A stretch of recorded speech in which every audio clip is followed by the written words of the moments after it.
नमस्कार, मैं हूं संगीता सिंह और हमारे इस खास बुलेटिन दिल्ली एनसीआर दिन भर में आपका स्वागत है। इस बुलेटिन में हम आपको दिखाएंगे दिल्ली एनसीआर से जुड़ी तमाम बड़ी खबरें, लेकिन एक नजर पहले सुर्खियों पर। ओमिक्रॉन को लेकर WHO ने जारी की चेतावनी, बोला ओमिक्रॉन को माइल्ड समझना होगी भूल। एम्स डॉक्टर ने कहा घबराने की जरूरत नहीं।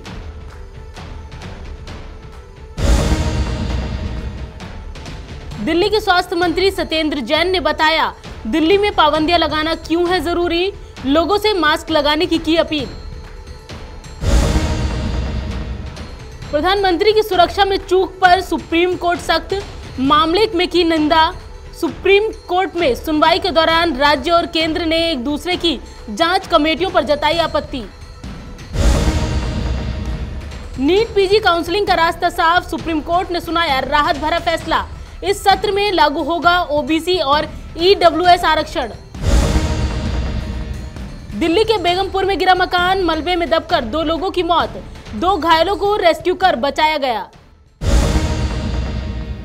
दुनिया भर में कोहराम मचा रहे कोरोना के नए वेरिएंट ओमिक्रॉन को लेकर WHO ने चेतावनी जारी की है। टेड्रोस एडनॉम ने कहा है कि कोरोना के ओमिक्रॉन वेरिएंट को माइल्ड समझने की भूल ना करें। इसके साथ ही उन्होंने लोगों से सतर्क रहने की अपील भी की है। वहीं दिल्ली एम्स ने एक बयान जारी कर लोगों से पैनिक न होने की अपील की है। दुनिया भर में कोहराम मचा रहे कोरोना के नए वेरिएंट ओमिक्रॉन को लेकर WHO के प्रमुख ने चेताया है। टेड्रोस एडनॉम ने कहा कि कोरोना का ओमिक्रॉन वेरिएंट डेल्टा की तुलना में कम खतरनाक है और खास तौर पर वैक्सीन वाले लोगों में ये कम गंभीर है, लेकिन इसका मतलब ये नहीं है कि इसे पिछले वेरिएंट की तरह माइल्ड के तौर पर मान लेना चाहिए। उन्होंने चेताते हुए कहा कि ओमिक्रॉन की वजह से लोग अस्पतालों में भर्ती हो रहे हैं और उनकी जान भी जा रही है। नए वेरिएंट से संक्रमितों की सुनामी इतनी बड़ी और तेज है कि ये दुनिया भर में स्वास्थ्य सुरक्षा पर भारी पड़ रही है। उन्होंने आगे कहा कि पहली पीढ़ी के टीके सभी संक्रमणों और संचरण को रोक नहीं सकते हैं, लेकिन वे अस्पताल में भर्ती होने और इस वायरस से होने वाली मृत्यु को कम करने में अत्यधिक प्रभावी रहते हैं। वहीं ओमिक्रॉन के बढ़ते मामलों को लेकर एम्स के डॉक्टर का कहना है कि ओमिक्रॉन से संक्रमित होने के 3 दिन बाद लक्षण नजर आने लगते हैं। इससे मरीजों को घर पर ही लक्षणों के आधार पर ठीक किया जा सकता है।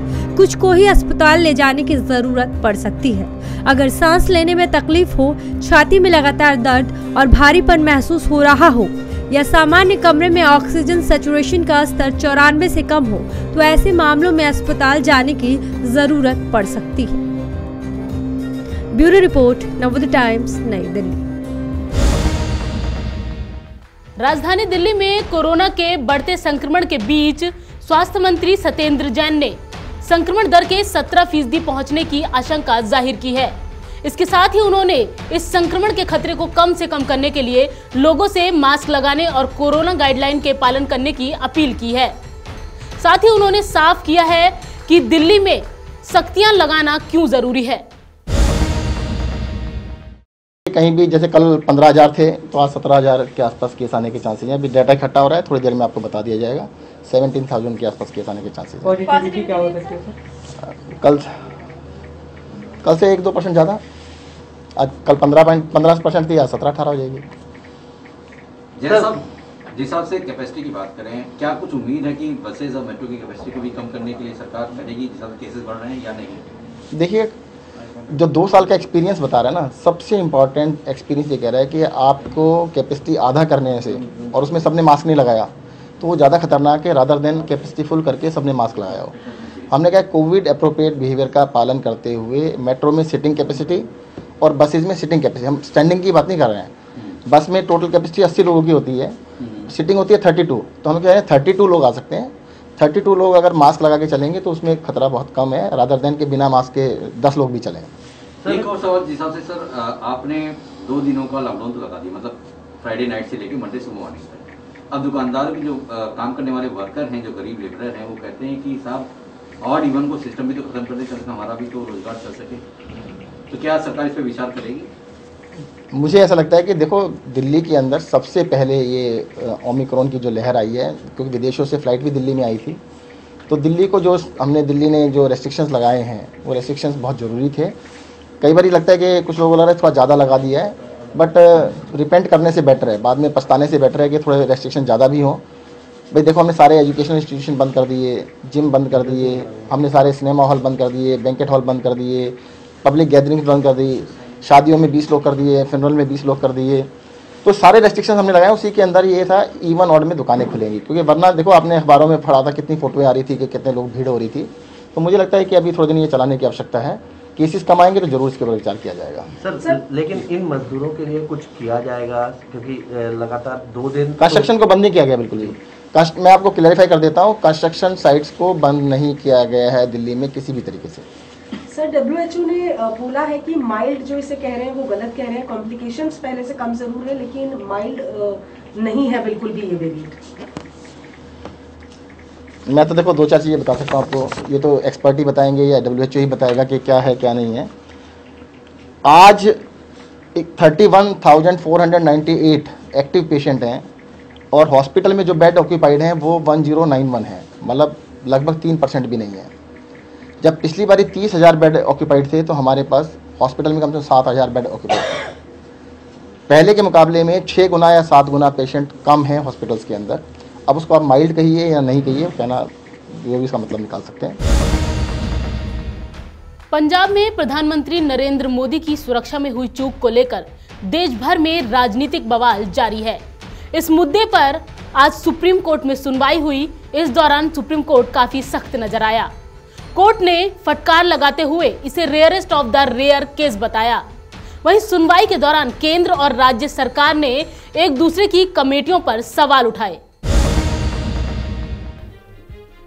प्रधानमंत्री नरेंद्र मोदी की सुरक्षा में चूक के मामले में राजनीतिक घमासान जारी है। इस मुद्दे पर देश की सर्वोच्च अदालत में सुनवाई हुई। सुनवाई के दौरान सुप्रीम कोर्ट ने सख्त टिप्पणी की है। कोर्ट ने कहा है कि ये rarest of the rare case है, दोबारा ऐसा नहीं होना चाहिए। इसके साथ ही कोर्ट ने आदेश दिया है कि सभी रिकॉर्ड पंजाब हरियाणा हाईकोर्ट के रजिस्ट्रार जनरल के पास सुरक्षित रखे जाएंगे। अब मामले की अगली सुनवाई सोमवार को होगी और इस जांच में NIA भी शामिल होगी। याचिकाकर्ता NGO की ओर से सीनियर एडवोकेट मनिंदर सिंह ने सुप्रीम कोर्ट में SPJ एक्ट पढ़ा। उन्होंने कहा कि ये केवल कानून व्यवस्था का मामला नहीं है, बल्कि SPJ एक्ट के तहत एक मुद्दा है। ये एक वैधानिक जिम्मेदारी है, इसमें कोताही नहीं बरती जा सकती। उधर सुनवाई के दौरान केंद्र और राज्य सरकार ने एक दूसरे की जांच कमेटी पर आपत्ति जता दी। केंद्र और याचिका दायर करने वाले एडवोकेट ने इस जांच में NIA को शामिल करने को कहा। केंद्र ने पंजाब के गृह सचिव को जांच कमेटी का हिस्सा बनाने पर सवाल उठाते हुए कहा कि वो खुद जांच के दायरे में है। पंजाब की तरफ से एडवोकेट जनरल DS पटवालिया ने सरकार का पक्ष रखा। उन्होंने कहा कि घटना के कुछ समय बाद ही सरकार ने जांच कमेटी बना दी है। केंद्र हमारी कमेटी पर सवाल उठा रहा है। पंजाब सरकार ने इस मामले में केस भी दर्ज किया है, इसके बावजूद अपनी नीयत पर सवाल उठाया जा रहा है। उन्होंने भी केंद्र की 3 मेंबरी जांच कमेटी पर आपत्ति जता दी। केंद्र की तरफ से सॉलिसिटर जनरल तुषार मेहता ने कहा है कि PM की सुरक्षा की जिम्मेदारी राज्य सरकार और पुलिस प्रशासन की जिम्मेदारी थी। इसकी जांच राज्य सरकार नहीं कर सकती। इस जांच में NIA को भी शामिल होना चाहिए। इसके बाद सुप्रीम कोर्ट के चीफ जस्टिस ने पूछा है कि क्या राज्य और केंद्र सरकार मिलकर संयुक्त जांच कमेटी बना सकते हैं। हम प्रधानमंत्री की सुरक्षा को लेकर गंभीर हैं। PM मोदी का काफिला रुकना गलत है। वहीं अब इस मामले में अगली सुनवाई सोमवार को होगी। नवोदय टाइम्स के लिए संगीता सिंह की रिपोर्ट, दिल्ली। नीट PG के छात्रों की काउंसलिंग की राह अब आसान हो गई है। सुप्रीम कोर्ट ने इस मामले में अपना फैसला सुना दिया है। कोर्ट ने OBC और EWS आरक्षण को इस सत्र के लिए बरकरार रखा है। आपको बता दें कि केंद्र सरकार ने सुप्रीम कोर्ट में काउंसलिंग शुरू करने के लिए गुहार लगाई थी। नीट PG के छात्रों की काउंसलिंग की राह अब आसान हो गई है, क्योंकि सुप्रीम कोर्ट ने आज इस पर अपना फैसला सुना दिया है।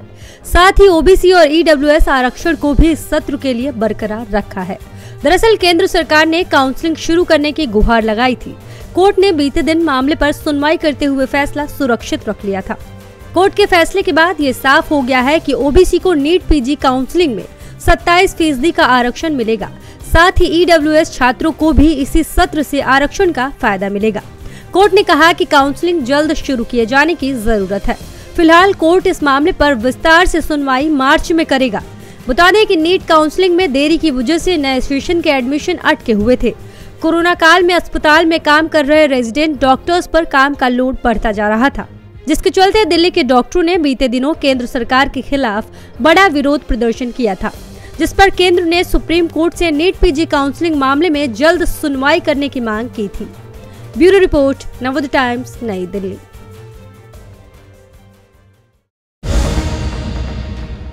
वहीं राजधानी दिल्ली के बेगमपुर इलाके से सुबह तड़के एक बुरी खबर सामने आई है। यहां एक मकान गिर गया, जिसके मलबे के नीचे 4 लोग दब गए, जिनमें से 2 लोगों की मौके पर ही मौत हो गई, जबकि 2 लोगों को रेस्क्यू कर बचाया गया है। हालांकि उनकी हालत अभी गंभीर बनी हुई है और उन्हें अस्पताल में भर्ती कराया गया है। तस्वीरें दिल्ली के बेगमपुर इलाके की है, जहां तड़के सुबह एक मकान गिर गया। हादसे में 4 लोग मकान के नीचे दब गए। इस हादसे में 2 लोगों की मौत हो गई, जबकि एक गंभीर रूप से घायल है। वहीं एक को सकुशल रेस्क्यू करा लिया गया। घायल को अंबेडकर अस्पताल में भर्ती कराया गया है। ये घटना सुबह तकरीबन 4:15 के आसपास की है। दमकल को सूचना मिलने के बाद 4 गाड़ियों को रेस्क्यू के लिए भेजा गया था। ये बेगम बिहार में D ब्लॉक पड़ता है सर। यहाँ पे घटना ये हुई सुबह लगभग 4 बजे के टाइम छत जो है नीचे गिर गई थी। 4 लोग उसमें सो रहे थे, वो किराएदार बेचारे थे, और उसमें से 2 की जो है डेथ हो चुकी है और 2 जो हैं वो घायल हैं। उसमें से एक सीरियस है और एक अभी ठीक है सर। अच्छा। ये सुबह 4 बजे की घटना है सर। तो फिर पुलिस को कब बुलाया गया और एम्बुलेंस वगैरह कब आई? पुलिस को सर उसी टाइम हमारे बड़े भाई साहब ने फ़ोन कर दिया था और मैंने उन लोगों को यहाँ के लोगों के साथ मिलके बाहर निकाला। सभी लोगों को बाहर निकाल लिया था, पर 2 लोग जो डेथ हुए उनको पुलिस ने निकाला। एम्बुलेंस लगभग 30 मिनट के बाद आ चुकी थी यहाँ पे, पुलिस वगैरह सब लोग आ गए थे। अच्छा, 2 अभी उनकी अभी अस्पताल में है अभी? जी जी सर, 4 बजे के आसपास मुझे पता चला कि छत नीचे आ गई है। अच्छा, फिर आपने क्या किया? तो भाई ने जाके उनको बचाना है। 2 बंदे वहीं पे ख़त्म हो गए थे। अच्छा, 2 जीवित हैं। ये क्या वजह हो सकती है जो छत गई है?